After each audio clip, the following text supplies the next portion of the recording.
What's up, guys? It's Brandon Flash. Today we're here at Tesla Charlotte. Got an ultra red Model X behind us.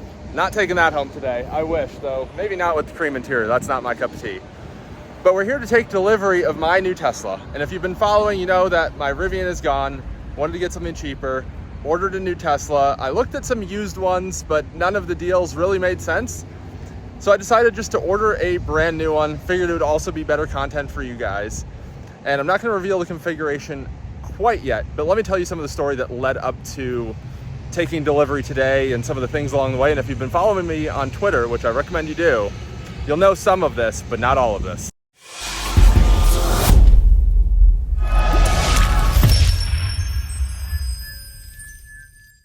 So as I mentioned, I've had quite a story leading up to this. I actually ordered a car on June 6th.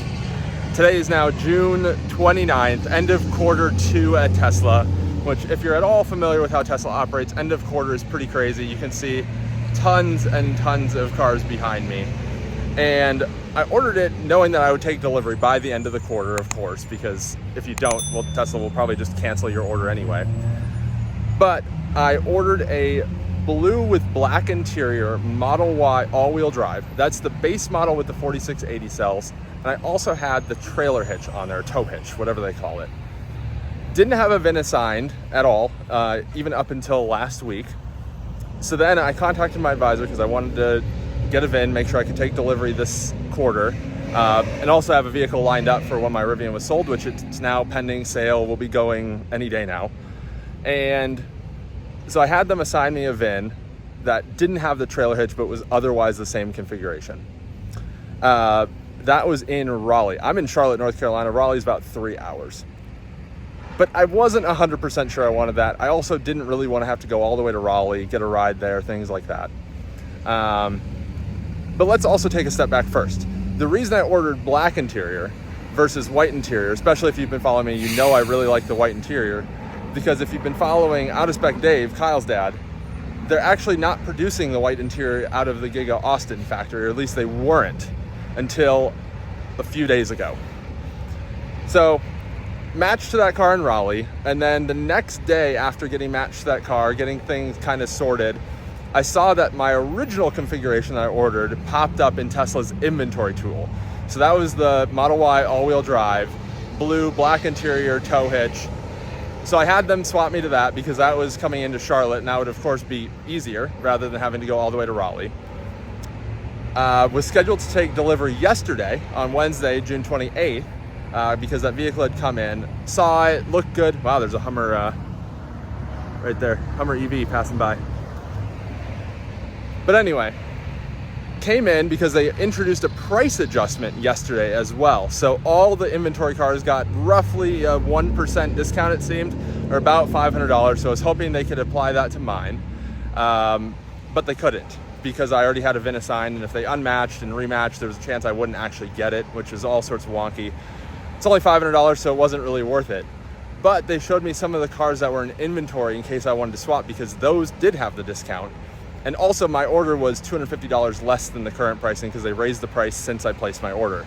So I'm actually getting it $740, I believe, less than the current pricing. They then presented to me a blue with white interior Model Y all-wheel drive with the 4680 cells, no tow hitch, but that's fine.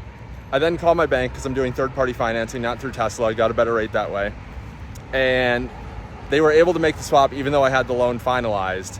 So that way I could actually take delivery of the blue with the Y. Didn't want to mess up and have to completely redo all the financing and everything. But we're making it work. I'll get the trailer hitch later on if I decide I actually want that. I don't actually need the trailer hitch, but if I want it, I'll get it. And here we are, ready to take delivery. I just got a text as I was recording this, pop up in my notifications that my Model Y is ready for delivery. It is 12:50. I got here about 12:35. My appointment's at 1 o'clock. So let me go sign some paperwork, get the keys, get it set up, and then I'll give you guys a quick tour. I'm not going to do the full tour in this video. I'll do a full what's included with the new Model Y in 2023 video separately, but definitely hit the subscribe button if you haven't already so you can see that, and then let's go get my Model Y. Well guys, I pulled into a random parking lot near the Tesla Service Center. Just wanted to get out of the hair. It's end of quarter. They're delivering a ton of cars. Pretty much every parking spot in the parking lot was full. There was a transport truck dropping off in the parking lot already. There was another one waiting on the road to come in and drop off. It is just absolute madness. But let me give you a quick tour of the car. So here we have it. Blue, of course, because I like blue cars. Haven't always been a blue car person, but I think they look quite nice. Deep blue metallic is what Tesla calls it. I'm going to be doing some temporary paint protection film very soon. But here we have it just straight from the factory. I went and visited Tesla yesterday and saw that this was actually built 4 days ago, which is just crazy that they could build it, ship it, deliver it in 4 days.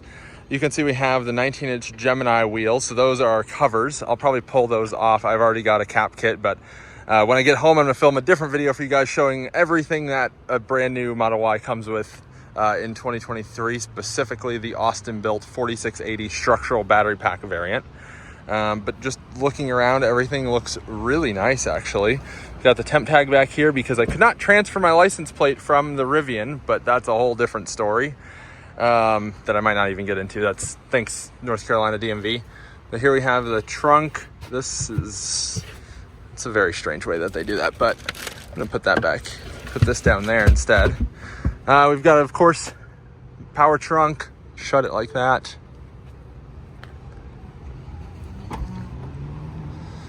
And white interior. So here we have the window sticker. Already got a box of accessories there ready to go. So we have Model Y, base autopilot, because I'm not paying for full self-driving. I might do the subscription here and there for $199 a month just to try it out. Got the 19-inch Gemini wheels included. We have deep blue metallic paint, that's $1,000 option. We have all-wheel drive, which is $7,750. I actually paid $7,500 because my pricing was earlier, as I mentioned. And then here we have the black and white premium interior, $1,000 extra option. But I ended up getting a $500 market adjustment. That, of course, doesn't reflect on here, but we have the window sticker. This vehicle is rated for 28 kilowatt hour per 100 miles or 280 watt hour per mile, and a rated range of 279 miles. So we'll, of course, be doing some range testing, 10% challenge, all that kind of fun stuff to see how it does in the real world, because it seems like no one is actually doing any testing on these 4680 standard range Model Y. I don't really know why. Maybe because it's such a small price difference, but I figured it's a great choice for content, for myself. It's cheaper, which is always a good thing.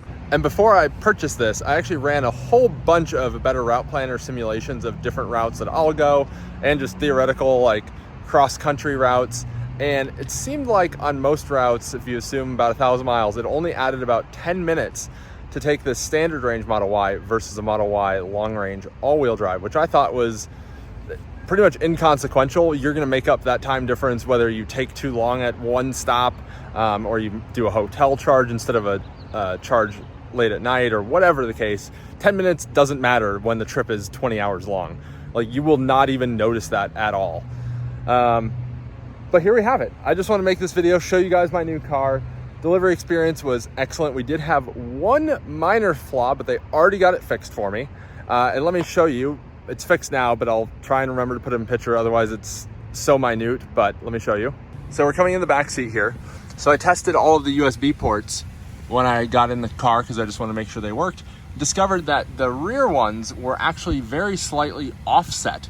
So I couldn't actually plug in my iPhone cord, which was a bit weird. So they just pull this off. The actual ports, they screw onto the back side of this panel. So they just unscrew it and then just shifted it over very slightly, and now all is well. So glad they were able to get that taken care of while I was there. Didn't have to do bill and come back or anything like that. But I must say, overall delivery experience, sales process, all that fun stuff. Any pain throughout that was self-inflicted with the switching of vehicles, configurations, things like that. I really could have just waited, gotten the car that I ordered, and all would have been totally fine. I did outside financing, which was actually very easy. I went through DCU, or Digital Federal Credit Union, so pleased with them. I don't know if I have a referral. I'll see if there's a referral link or something, because if there is, I'll put it down below. I was very happy with them. They have no idea that I'm putting this in the video or anything like that. Yeah, here it is. I'd love to see you guys comment what you want to see me do with it. Obviously, I'll be doing some road trips. I'll be doing some efficiency testing. I'll probably do a 10% challenge. Not sure if I'm gonna put that on my own channel or ask Kyle if he wants it on out-of-spec reviews. I'll be doing a range test probably at some point. I already have 3 road trips in the books already in the next month and a half, and I can't wait to show you guys. And I'm excited to have the supercharger network again. Of course, I'll be doing CCS stuff still. I have a CCS adapter. The car is CCS enabled, so don't worry about that. But I think with NACS being the shift here, it's also important for me to have a car that can go out and use those stations as third-party NACS stations are deployed, and just see how that experience is. I have no idea how this car charges. There's been very, very little data on there. I'm glad it's only at like 50%. I'm probably gonna try and drain it down tonight. Go check out the Rivian Adventure Network site up in Northlake, put some miles on it, just get it comfortable. It's still calibrating autopilot. But again, thank you guys for watching. If you haven't already and you're still watching, hit the subscribe button. I encourage you to hit the like button and comment down below what you wanna see, what questions you have about this car. I'm not gonna be tearing it apart. Go watch Sandy Monroe for that. Accessories you wanna see, things like that. I've already got a bunch of accessories at home, but thank you guys for being here, coming along on this Model Y journey.